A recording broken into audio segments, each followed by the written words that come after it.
Hi, everyone, and welcome to Happy Not Satisfied. My name is Dan Morrison, and I am the founder of Happy Not Satisfied and a host of this podcast. I have a very special guest with me today. She was Senior Finance Director at PepsiCo. She was the CFO of the Jordan brand, which is near and dear to my heart. And currently, she is the CFO of an incredible, fast-growing, super successful brand founded by Kim Kardashian called Skims. And she is somebody that is incredibly thoughtful and engaging and generous with her time. And I'm so honored to have her with us today. Andy Muir, welcome to the podcast. Thank you, Dan. Thank you so much. I'm happy to be here. Well, thank you. That feeling is mutual. So as I said, the Jordan brand, near and dear to my heart. I grew up in the Chicago suburbs in the 90s. I mean, Bulls are in their heyday. If you didn't like Michael Jordan, I mean, something was wrong with you. I don't know. I think I knew anyone that didn't. So I would love to learn a little bit about just what it was like working in that role, in that brand. And if you have the same love for Michael Jordan and the Bulls that I do. Oh my goodness. So yes, yes, and yes. And I'm gonna try not to like embarrass myself and tell you all the, my love for Michael Jordan growing up, similarly in the 90s in Chicago. I actually grew up in the Caribbean, but I moved to Chicago when I left the Caribbean. And during the whole Bulls, three-peat and all of that jazz, I loved Michael Jordan.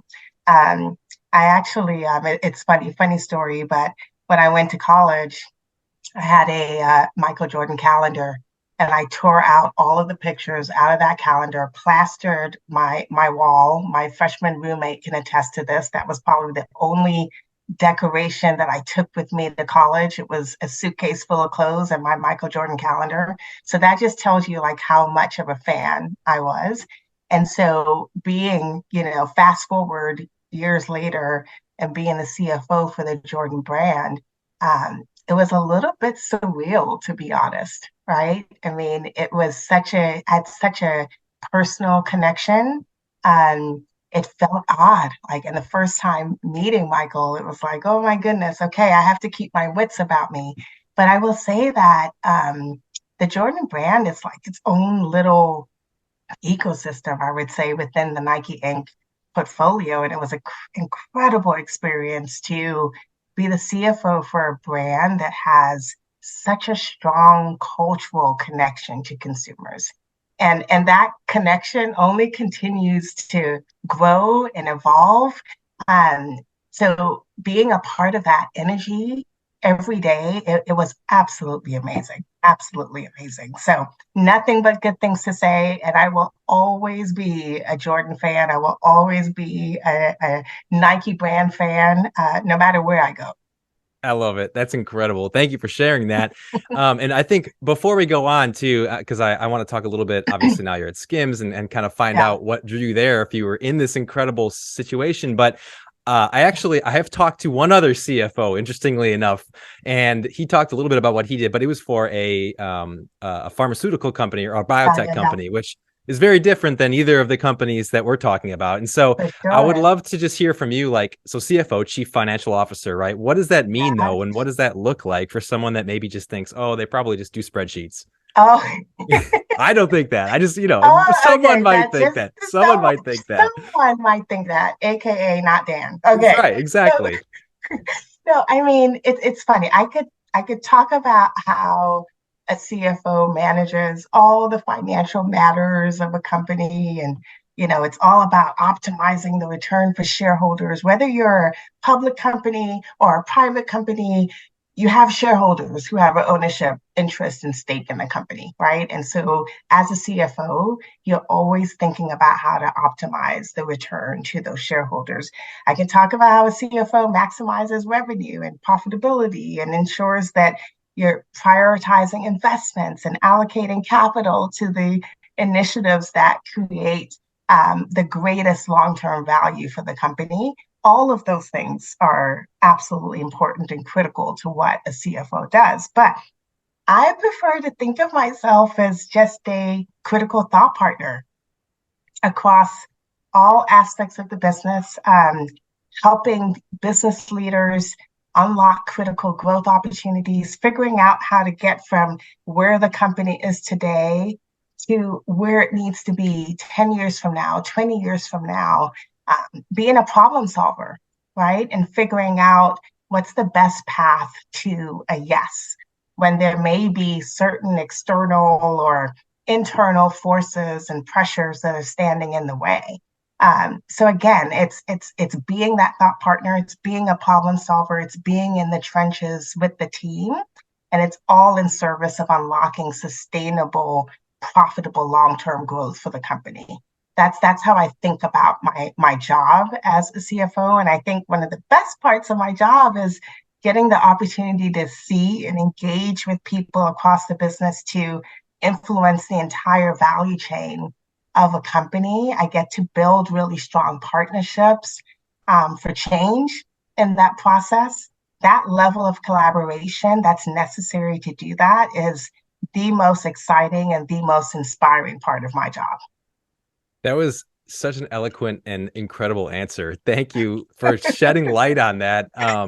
That was I still sometimes do spreadsheets though. I will tell you, the other CFO I talked to, I think he said that he doesn't even open Excel. So he doesn't do any spreadsheets. So I Yeah, really hey, was just being silly. that's the benefit of working at a smaller company right now. You do it all. So this doesn't have to be exact, but I'm curious, what would you say, like, if you had to put a percentage on leadership and relationships versus like more fundamental financial decision making and processes, like what do you think that looks like? Oh gosh, I don't even know if you can uh, disaggregate those, Yeah. right? Because it all kind of works together. When I think about the broad strokes of my job in terms of working with leaders across the business on whether you're maximizing top line growth or you're unlocking some operational challenge, or there's you have to kind of look at it through both of those lenses, Mm-hmm. right? Mm-hmm. So and thankfully that's the good part. That's what makes it fun and interesting, Yeah. right? So I would say all of my job has some elements of those. Yeah, that's a really interesting thought. I was thinking, oh, she'll give me like 60-40, but saying that you can't disaggregate those You things really makes so can. much sense. It You all really is can. just all the synergies are existing together Exactly. in the role. Exactly. That's really cool. Exactly. So Exactly. obviously Nike was a great company to work for, the Jordan brand, all of Yeah. that. So what drew you away from that and into the role at Skims that you're in now? Oh, well, first let me say, and you could tell by how passionate and excited I was about Yes. talking about my role at Jordan. I mean, I love my time at Nike. I love my time being the CFO for the Jordan brand. I just talked about the connection I had there, but and it would have really taken an incredible opportunity for me to leave. And Skims was that an incredible opportunity. The foundation of the brand itself is rooted in inclusivity and accessibility. It's a generational brand that seeks to provide solutions for everyone, for everybody. That type of recognition and celebration of diversity was really compelling to me, especially as a woman of color, right? Mm-hmm. And, secondly, it's a relatively young brand with tremendous trajectory for Mm. growth. Throughout my career, I've only ever worked at large, mature companies, right? Whether it be Motorola, PepsiCo, and Nike. And so I gravitated to having the opportunity to be a part of an early stage growth company. Things move at a much faster clip. Making decisions at a large company at times, it could feel like you're trying to move like this, a big tanker, A little bit right? of Like, bureaucracy, maybe, yeah, a just a little little bit bit. of Yeah. bureaucracy, and you're making incremental shifts, but at a Yeah. smaller company, every day you're making decisions that have material kind of infrastructure and foundational impact and shifts that you know are going to pay dividends for like years and years to come. And even though you can do that, you could do that in a larger company too. But I really do believe that it's different, it's more pivotal Mm. at a smaller company in this stage of growth, you know? Yeah. Um, and then lastly, this was just an amazing professional opportunity for Mm, me. I mean, there's only one CFO of Nike, there's one CFO of Frito-Lay or PepsiCo, and I couldn't pass up the opportunity to be the CFO of a standalone company. mm. I was reading somewhere that only 2% of CFOs of the S&P 500 companies are women of color, and Wow. just over a 0.5% of those are Black women, right? Now, I don't know what the stats are for Black female CFOs more broadly across Well, public and private still, companies, yeah. but I have to believe it's a small number. And so it's humbling and it's inspiring to me to think that perhaps in some small way,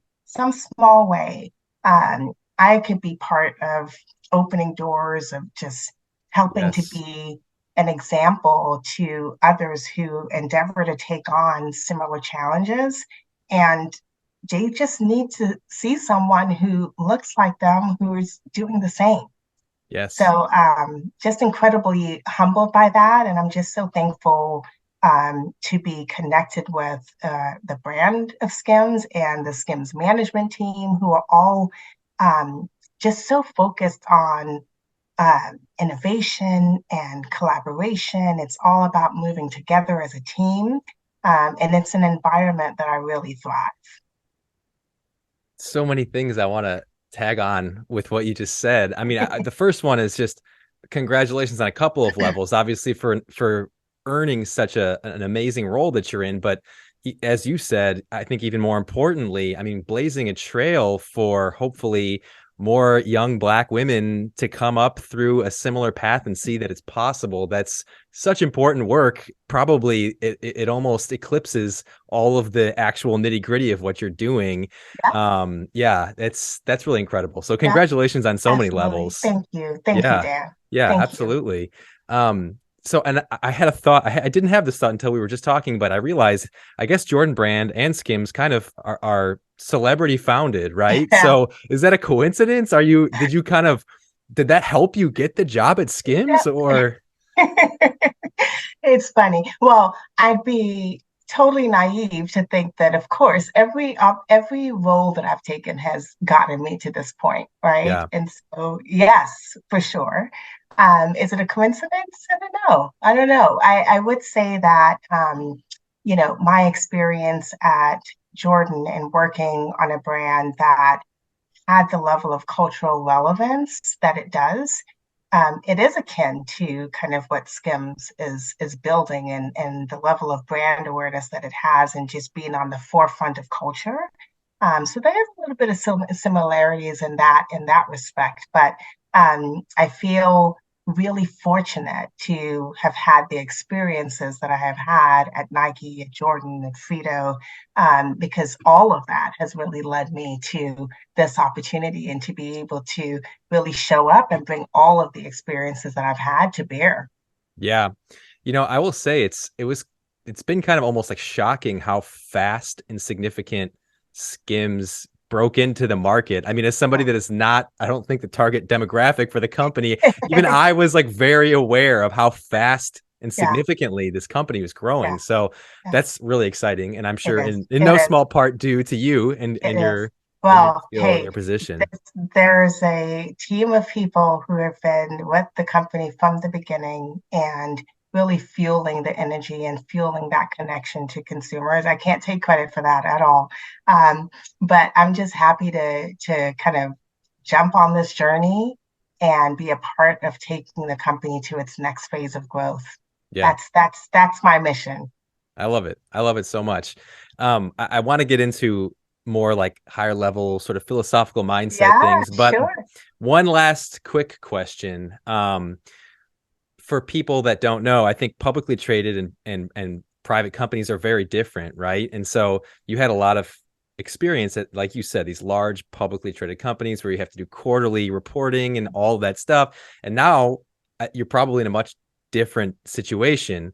I guess I'd be curious, and you don't have to answer this, but which one you like better? I'm sure you'll say you like different, each for different reasons, I'm sure. But also, Yeah. like, what do you feel are the main differences besides maybe just kind of being able to be more nimble?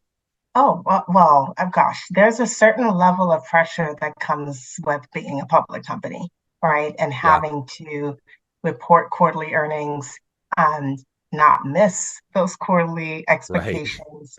And you're always playing this balance of trying to do the right thing for the long term. Um, but you also recognize there are very near-term expectations that you have to deliver on as well, and sometimes navigating that is really challenging, right? Um, so it's different. It's absolutely different. I don't miss that pressure, like now Yeah, I being and can't even working for a imagine. private company where you don't have that microscope, but the work and the mechanics behind the work and the strategy behind it, like that doesn't change, Hmm. right? Like you're ultimately still trying to figure out how to unlock shareholder value, how to ensure that you're investing in the right things, that you're managing the performance of the company and phasing those investments the right way so that you're delivering sustainable, profitable growth. Like I can't say that. Um, I can't say that too many times because that's so important to my role as a CFO. Hmm. Um, but yeah, the work doesn't change. It's just that you get to do it without being under the microscope of a quarterly earnings process and just, public shareholders. Yeah, I can't even imagine that pressure. And I would imagine too that in the private company, not having to, you could probably think a little bit more long term, right? Because you don't Yeah, have those yeah, quarterly pressures. But yeah, anyway, yeah, um, exactly, exactly. so shifting gears a little bit, for anyone that listens to this podcast, I always ask my guests about a time that they created their own luck. And just for a Yeah. little bit more context about this question, I have found that pretty much every successful person I've talked to, no matter what they do, has probably been called lucky or somebody called them lucky. It's like, oh, she's the CFO of Skims, like must be nice, as opposed to not understanding. I don't even understand, what the rest of the iceberg looks like. I only see the tip of your iceberg, which is this incredibly successful person. So all that to say, I would love to hear a little bit about that. And I know you're very humble and it's amazing, but I would love to hear like how you've created your own luck. Oh goodness. So yes, and I have listened to your podcast, and so I know Thank this you. question is coming. And Yeah. I'll tell you, Dan, I'm not sure how I feel about the word luck. Yeah. It's a weird one, You right? know, it's a weird one, and what I've realized as I think about my personal and my career journey, and having gotten to the place where I am today is that it took a series of sometimes small, sometimes big decisions to get here. And all of those kind of small and big decisions, they were all underpinned by the ultimate decision to just say yes, Mm, to say yes to opportunity, to take a leap of faith. When at times I either felt ill-equipped to take that leap, or others questioned my ability to take that leap. Thank God I had way more people who supported me, by the yeah. way. So Yeah. I'm saying publicly, thank you, thank you, thank you to all those people who supported me. And I have a number of examples where that comes to bear. I'll tell you a few, but Thank you. you know, whether it be my decision to attend Stanford, right? I didn't know how I was going to pay for that. I didn't visit any colleges. I didn't even know what a college experience would Mm, look like. I looked at brochures, I looked at rankings for engineering schools, and I took a leap.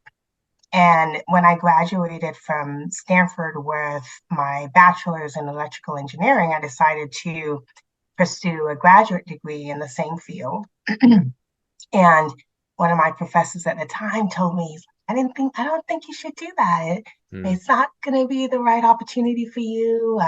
He didn't think I would excel in it. And I'm not sure why, to be honest, right? Because I felt like I was a good student, but I did it anyway. I got Yeah. accepted into multiple schools. I graduated with my master's in electrical engineering and early, in fact, and went on to work in the systems engineering field for a number of years at Wow. reputable companies. And so, just kind of taking that leap, right? Another example, I worked at PepsiCo, and I was doing a leadership development program, and an executive coach in the program told me, he's like, Andy, I think you're too altruistic. You're too empathetic for corporate America. Mm, Maybe you should be working at like nonprofit organization. And his heart was 100% in the right place, hmm, right? mhm. And that initially it made me doubt my purpose a bit, whether I could fit into corporate culture, whether my personal style would be effective. But over time, I really kind of saw that as more of a challenge. Like, Mhm. yes, I'm an empathetic leader. And as with any character trait, there's pluses and minuses, but I've grown to realize that that's okay, right? Most times, if not all times, being yourself opens up the path for others to feel like they could be themselves too, right? And that Yes. fosters the type of diverse and inclusive culture that then spurs innovation, it spurs growth. So, and that's what it's all about. At Nike, I had the opportunity. There are a number of examples at Nike, but at Nike, I had the opportunity to take on a role in investor relations and essentially being the mouthpiece with investors on the company strategy and goals and Mhm. performance. And this role was not on my career map. I knew Huh. nothing about engaging with investors. I was nervous. I was scared I would mess up and say something I shouldn't. I'd do a bad job. The stock would tank. All the stories you tell Yeah. yourself Yeah. that feed into that fear. But I said yes anyway.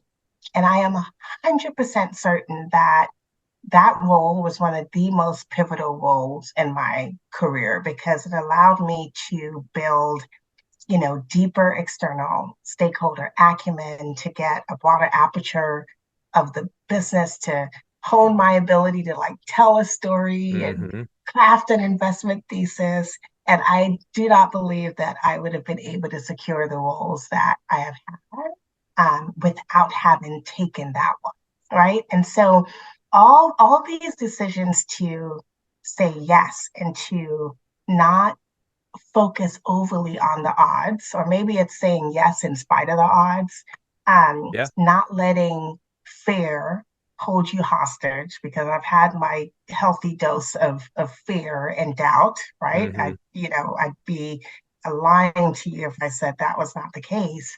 But I chose to kind of rely on faith that I've been given all these opportunities for a reason, right? And it's my responsibility not to squander them. So I don't know if you call that creating luck, but maybe it's a, you know, interpretation of, who knows? Absolutely. Well, and create your own luck is just kind of a phrase to describe Yes. exactly what you're talking about, right? And kind of bring up stories like this that I think are Yeah. so important to tell. And as you just did so elegantly, and a couple things just going off of that. The first one is one of when I was in my former career, which I don't know if I told you this, maybe I was a high school band director. Yes. And I was making the Right. decision to really changed almost everything in my life, moved to Los Angeles, go to business school, Yeah. start these sort of endeavors. And I was talking to a mentor of mine who was he was a band director, kind of a legend in the field. And I thought maybe he was going to be a little disappointed that I was leaving. And he ended up being really supportive. And what he said to me was, leap and the net will appear. And I have thought of that quote almost every Oh, single yeah. day. And my wife and I actually recently had sort of like you're talking about, where there's fear, but you want to push through. It's like we made this sort of pact, like no fear-based decisions. And Love that's it. been huge for us. And it sounds like that's kind of guided Love you as it. well. Yeah. Yeah. I love Um, it. Love I it. also feel incredibly strongly that we need more altruistic, empathetic leaders, especially in corporate America. You're So here. yeah, I mean, I think that almost everybody would agree with that. And I also, you said that the person telling you that was coming from a good place. I'm sure they were, but I think that sentiment is so Yeah. sort of ubiquitous that people think, well, you have to be just a hard-nosed, Yeah. no Yeah. nonsense person, and Yeah. that's not what people want to follow. They're not going to be invested in the company and you and the relationships. So as true. significantly unless they have an altruistic, So true. empathetic leader. So thank you So for true. leading from So a true. place from that. So true. And I think too, I mean, it takes all kinds. Mm, Like I think we have to get 100%. to a place where we appreciate that there are varied leadership styles and personality styles, and that's okay. That's It's okay. good. And Yeah, it's good. it's Yeah. we come from I think a corporate culture that was really more so focused on you had to be this way. And I think back in the day, you tried to fit into this mold because that's Mm-hmm. what you saw. Mm-hmm. That's what you saw around you. And I think it's so important for us as leaders to like bring our full selves, not to try to like fit into this like this mode of this is what it takes to be successful. Like you have to be this way. No, let's find your path. Let's find what's true to you, and others will do the same. Mm-hmm. Yeah. And if you're like you said this earlier, I think where if you're giving your truest self, that inspires others to bring their truest self. Exactly. And then you get kind of the Exactly. best out of everybody and a more Yeah. diverse opinion. So Yeah. that's Yeah. amazing. Yeah. And you kind of gave me a perfect segue here. I would love to hear just a little bit more about your approach to leadership and building culture. I'm sure you have a lot of experience with Yeah. both of these things, and just if you have any mindset or how you approach that. Yeah, I mean, so I'm sure you can think of mentors and managers and leaders in your life that have had just a market impact on your life, right? And Mm-hmm. you've looked at them and said, you know, I want to be like that. I want to make people feel that way. Um, I can recall one of the managers that I had early on in my career. Whenever I would walk into his office, he'd immediately stop what he was doing, give me his full attention. And that made me feel so valued and so heard. He was fully present in that moment and at that time. I remember thinking, in the future, when I have people reporting to me, I want to make them feel this way, Mm-hmm. right? I want to make them feel valued. I want to make them feel heard. And so that's my approach. That my approach to leadership is just that. It's Yeah. making people feel heard, valued, respected. Like that's of utmost importance to me. I want to remove roadblocks. I want to serve others. I want to help them reach their goals. And one thing I really pride myself on is treating everybody the same. Like, Mm. I don't care what level you are, what role you have in an organization. I want everyone that I work with to say that I show up the same way to everyone. I treat everyone with the same level of respect and consideration. And if someone feels otherwise, I really hope they know me well enough to like call me out on Yeah. to call me out on it.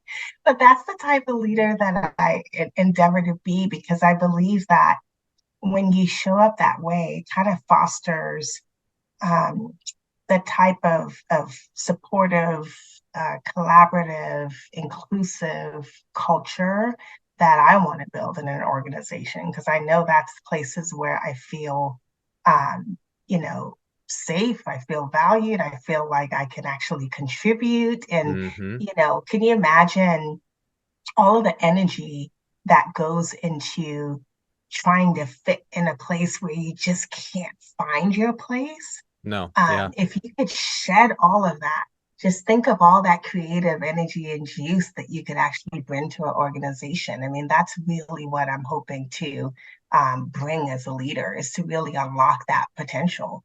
So Yeah. Yeah. that's hopefully that kind of sheds a little light, but that's me in a Absolutely. nutshell. Yeah. I love it. I love it. And I mean, I think talking about your leadership style, a lot of it boils down to relationships, right? And just Yes, investing, and not just in a surface level way, but in a very meaningful way into yes, relationships. yes. Because not only is that just a thing to do as a human that feels good, but it also gets better results out of people Oh yeah. ultimately. That's the Oh thing that I think yes. is sometimes Oh overlooked. yes. Oh yes. There is that a definite business case for that, right? Yeah, absolutely. And I mean, I want to do it because it's the right thing to do, but there's Yes. a definite business case for doing it. It's a win-win, right? I mean, it's only good takeaways from that That's approach. right. That's Yeah. right. Yeah.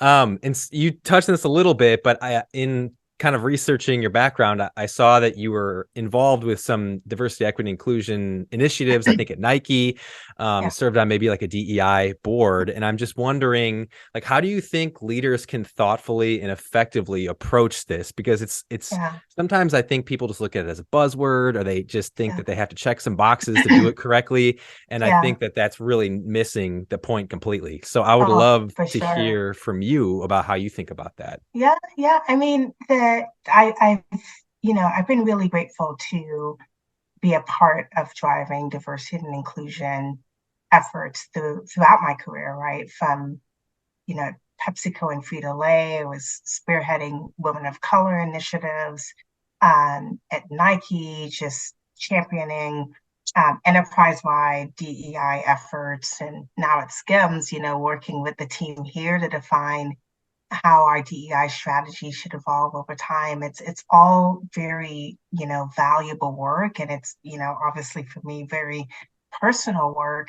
Um, but throughout all of that, what I've really learned, it's kind of one critical lesson, and how I think leaders should really approach the any work in the space is to really emphasize or put a lot of focus on listening, Hmm. right? I think it's a pitfall to take action before you have invested enough time listening and learning from your key stakeholders.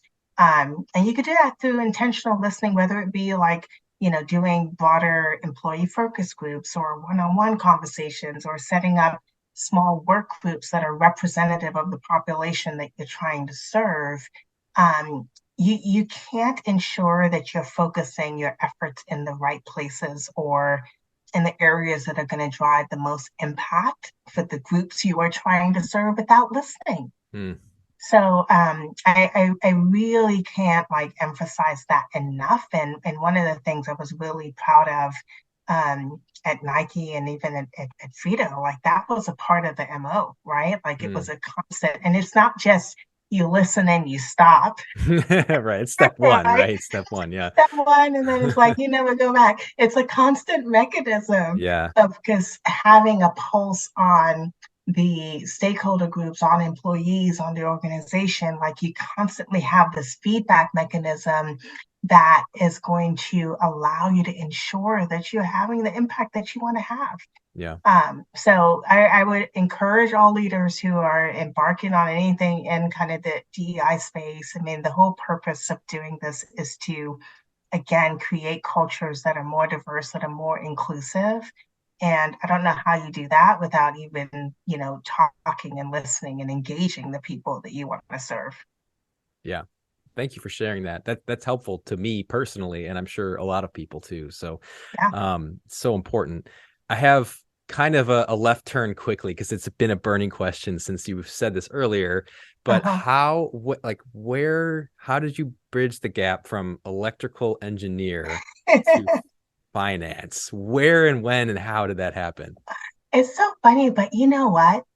That gap is not as big as you would think. Oh, I'm sure it's not, So, but I yeah. mean, when I think about my career as an engineer, it was really all about problem solving. Mm. Um, I actually chose electrical engineering because I love math.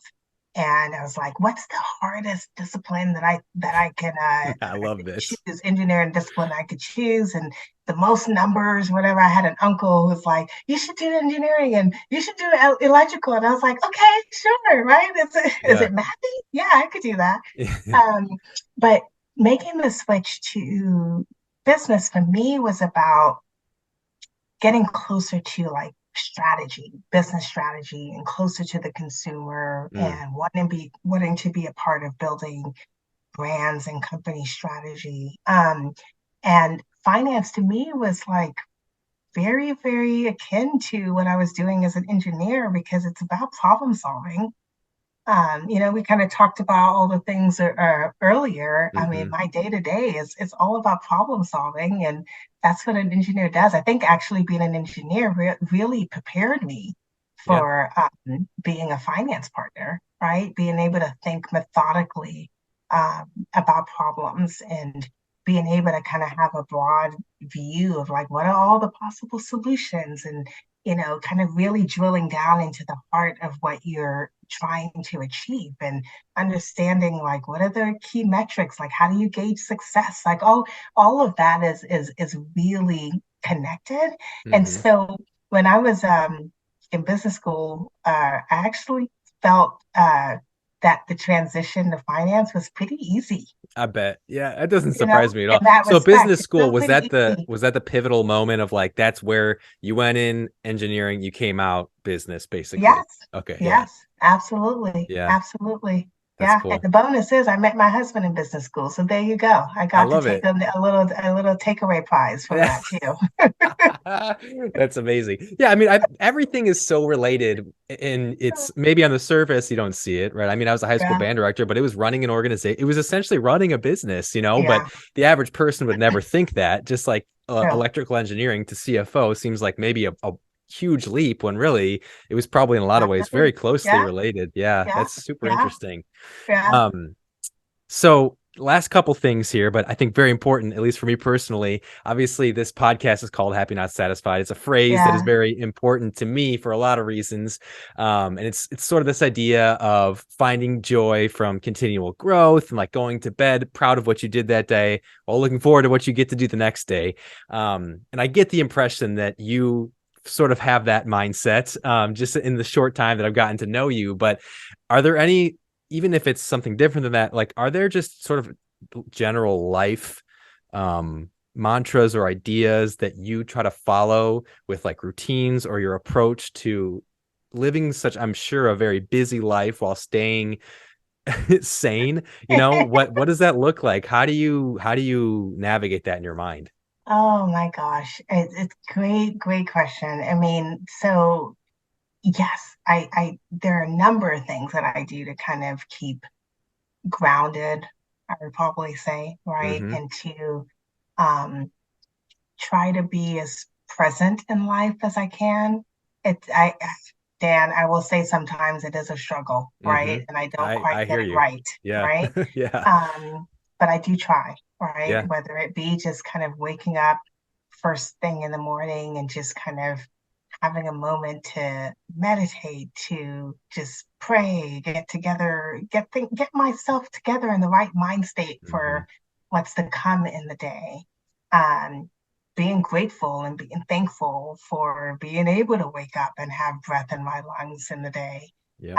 So trying to focus on things like that, like taking care of my body and just working out, like there's a lot that I try to do to just kind of stay grounded and not letting myself get too absorbed with all of the turmoil and chaos that may that Yeah. may be around. Yeah. Um, and I think the crux of it is probably gratitude, Mm. right? And focusing on gratitude, I think that really does shift your perspective, right? From what you don't have to what you do, from Mm-hmm.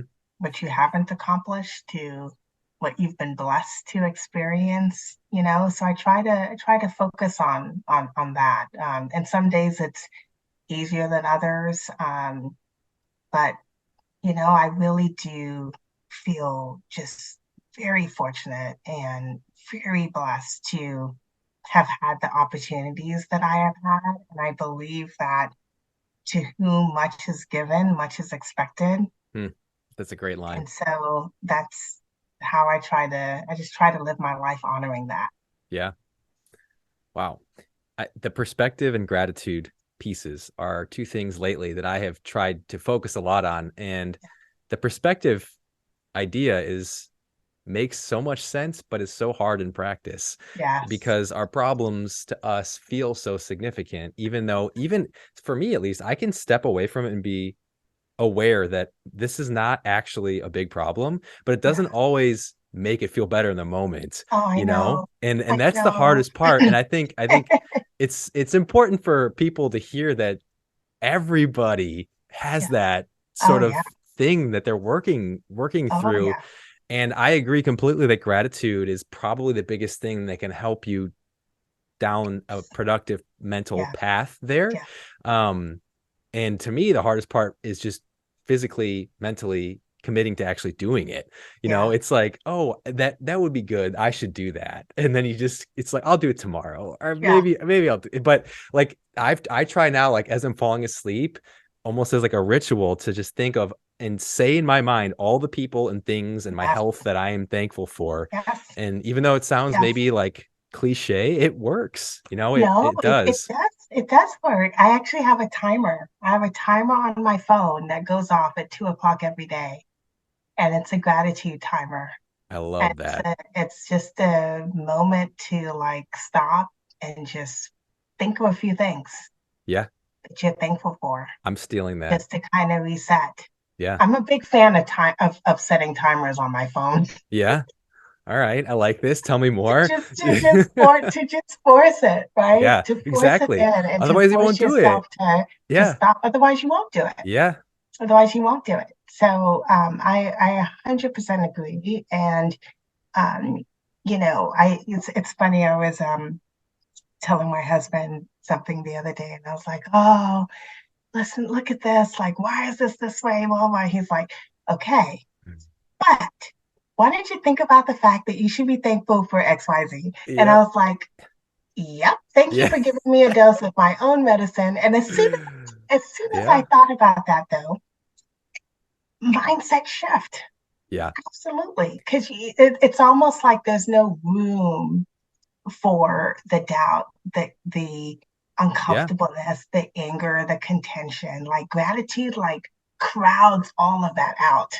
What a great way of It's putting it. amazing. And I also think that the more that you do it and practice it, the better you are Yes, at it. So if that's true. like for that example that you just told, because you had done it before, you were able to flip quickly. Yeah, yeah. And so I think it could be discouraging. You're like, well, I tried gratitude once and it didn't help. It's like you have to stick with it, and It's a then practice I don't know if it for changes sure. your the pathways in your brain or whatever. That's not my And expertise, but I'm something changes, Same thing with meditation. Something thank you. changes That's the more right. you do it. If you really want perspective, I will say reading about astrophysics is a great way to do it because you find out how insignificant we really are. Oh yeah. And that's it's a little Oh scary in yeah. some ways, but it also really minimizes any Oh problem yes. that you think you're Oh facing. yes. Oh yes. Oh yeah. Well, the other thing I do sometimes is, when you're going through things in the moment, I think it's also important to think about all the things that you've already gotten through, right? Hmm. And so, a problem in the moment just feels so insurmountable. Yep. But I remind myself, like, hey, I've been here before. I've had challenges before. I've overcome them before. And so just kind of thinking about it's almost like, you hear the old adage, and this too shall pass, Right. but it's true. Yes, It it will is. pass. A It hundred absolutely percent. will pass. And so Yep. just thinking about all those things that you've been able to go through, it's almost like you keep a list in your head that you can then Yes. rattle through and I say, yeah, literally do that. I remember, mean, yeah, I can right. relate to you. I relate to you on all of this so significantly. It's like almost freaking me out. But yes, exactly. And it's another thing, just like gratitude, like you practice and you work through the Yeah, difficult times, and then you keep that in your sort of your Rolodex. And yeah, you get reminded and you're like, oh yeah, okay, it's yeah, gonna be okay. It doesn't feel okay, yeah. but it's gonna be okay. Exactly. Exactly. Exactly. And one Love it. one other quick thing that I think is really important to always talk about. You mentioned a little bit of exercise, but several years ago, I kind of went through, I call it like my own sort of self enlightenment, where I realized a lot of things almost in an instant about how taking care of myself physically and how I was eating and meditating and journal, like all the things you hear people do. I was just like, I'm just do all these, and I just switched a flip switched. But everything changed for me, and like I call it old Dan, like that was old Dan, right? But I think it's really important to always talk about, and I don't think it gets talked about enough, like the mental benefits of all those things. It's like, yes, exercising, you might have some like aesthetic outcome, or you can lift more weights, you can run farther. But for me, I would not be the person I am, or the husband, or the father, the anything that I am, without setting that foundation of exercising and treating my body right so I can give my best to other people. And it sounds like you have sort of a similar Yeah. experience. Yes. Yes. I love it. So you know, I love boxing and kickboxing and just, I mean, and it doesn't matter what you do, it's just about moving, Yes. right? My husband and I like will take walks like sometimes in the middle of the day, just 15 minutes. Yeah. Just go out and take a walk, breathe some fresh air and get your bones moving, get your legs moving. Um, I think it's the times that I do that, and honestly, I need to do it more often to be right, to be frank.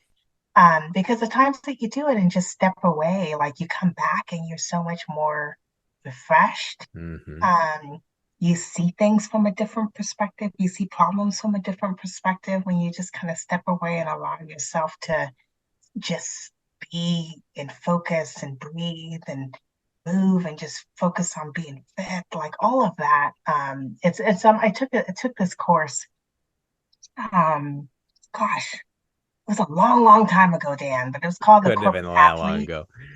Corporate Athlete, Okay. and it was all about the importance of like taking care of yourself physically and Hmm. how that helps you to just unlock, more mental agility Yeah. and freshness and you just all of those things. And I was like, oh my God, everybody should take this course because you really don't, you underappreciate that, right? Kind of going Hmm. up here like, oh, I'm just going to work like, 10 hours a day and I'm just going to go hard, go hard, go Right. hard. It's like, yeah, you're working, but you're not really working smart. Yeah. And Yeah. you You're getting need to take diminishing care of returns, yourself. You right? Yeah. At need a to certain get point. up. You need to walk around. You need Yeah. to take a breath. Yeah. So I'm still learning. I We all haven't are. quite graduated from that corporate Eh, athlete course. You're still thinking about it though, which is good. But I'm And still thinking about it, still trying to put it into practice. what I find so interesting about all this, and you had said like, well, I need to do more even, and I'm sure that we all feel that way, but for some reason, things that feel good, it's still hard to then convince ourselves the next time that we should do it. I know. It's like, and I, I I know. call it level one of human nature. It's like pulling us It is. down, and we have It to is. push through. And it's just, Push through. and it never goes away. It's just you Through. get better at pushing through. Push through. You know what else helps? What's that? If you have a partner who's going to hold you accountable. Absolutely. I am a big fan of accountability partners, right? Just telling them, here's what I'm trying to work on. Here's what I'm trying to do. Like, hold me accountable to that, Yeah. right? And someone who can call you out when you're not doing it, Yeah. right? Yeah. And I'm a big fan of that, whether it be a friend, a spouse, whatever. Like, Yeah.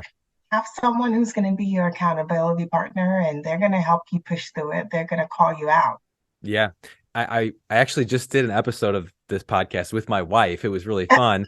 And we talked about, challenges we've worked through, but it's interesting you say that because I think we have a really fantastic marriage. And I think a lot of it is attributed to that we are each other's accountability partners. And there's not Yes, resentment. It's we know that we're trying to get the yes. best out of each other for each other. And it really works well.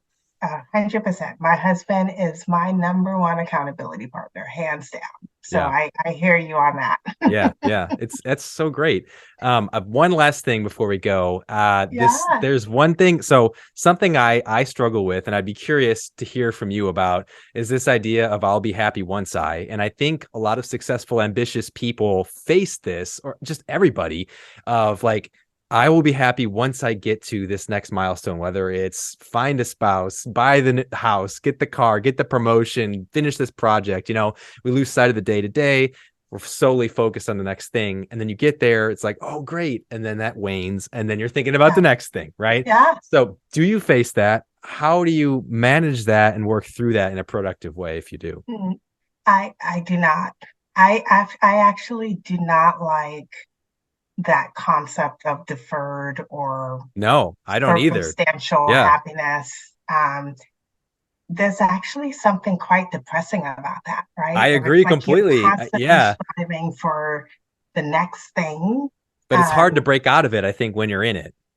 it is. But you know, for me, it's like regardless of what's happening around you, regardless of the goals that you haven't quite achieved, I feel like it's really dependent on your decision to like choose joy, like in that moment. You're choosing joy, you're choosing peace. Yeah. And I know it's hard. I know it's It hard to is. do. Yeah. It's easy to say that. It's Easier easy said to than done, say right? that, Yeah. not to be swayed by everything that's going on around you. But I think it kind of comes back to one of the things that we were just talking about, gratitude, Hmm. right? Because anytime you see yourself thinking about, well, I'll be happy once this happens, or, once I get to this milestone or whatever, it's like, but hey, I'm super happy about I've already achieved this. Like I Yeah. already have this. Right. And so when you kind of set your mind and orient it on the things that you already have to be thankful for and the things that you've already achieved, I think, my boss and I were just talking, and he's like, you may not be where you want to be, but you're far from where you used to be. And it's Yeah. like that's the thing, right? It's just always kind of thinking about this is more, you're on a journey for sure, but you have to like choose joy in the moment, no matter where you are. And I think, again, gratitude kind of helps you shift that perspective, you Hmm. know? Hmm. I So agree completely. I'm a big fan of that in Yeah. case it's not coming, in No, case it's it's great not though. coming. You can't say it too many times, in my opinion. Yeah, and right along those lines, it was so random. It was a sweatshirt somebody had, and it said, "Remember when you wanted all the things that you currently have." And it's like that is Oh, such a great line. that is such a good one. Yeah, I need to get that sweatshirt I know, I know. because that's right, Yeah, right? yeah. And We need the that it kind of, reminder. and you need that reminder. You Yeah, need that reminder because there's always going to be something. There's always going to be something else you want, or someone who's in a different position than you. Like that, none of that really matters, right? It's right. all about being present in the moment, doing the best that you can with the moments that you have been given, Yeah, right? Like that's success, really, at the end of the day. absolutely. Like none of us really have, we don't know what's going to happen this next minute, this next hour, this next Literally year, don't. Yeah, tomorrow. Like yeah. none of that is promised. And so to be and find joy and find peace in the moment and just being comfortable with where you are and the journey that you're on, I mean, that's inspiring. That's motivating. You are such an impressive and inspiring person. I mean, this has Oh been gosh, like, if no. I was ever going to have a repeat guest, it would be you. Like, I could keep talking to you for Oh, the rest of the day. I'm so, Dan, so, thank so you. grateful for this You're conversation. sweet. Thank you. It's 100% the truth. I absolutely mean it. I don't know, is there anywhere people can go? I don't, the Skims website, do you have a social media or anything like that you want to Oh my gosh, share I am or? such a bad social media person. I don't even know how many followers I have on. It's Don't okay. follow me on Instagram. You'd be so disappointed. Okay. But you All can right. always reach out to me for sure. Okay, great. If anyone is interested in checking out other episodes or finding out more about this, you can follow us on Instagram. It's at happy.notsatisfied, or visit the website, happynotsatisfied.com. Please, follow on Apple and Spotify and YouTube and all the things. But Andy, truly, this was an absolute pleasure to say the least. So thank you from the bottom Thank of you, my heart, Dan. and I wish you all the best. Thank you so much. Thank you very much for having me. I really enjoyed this. You have a Thanks. good one. All right, you too.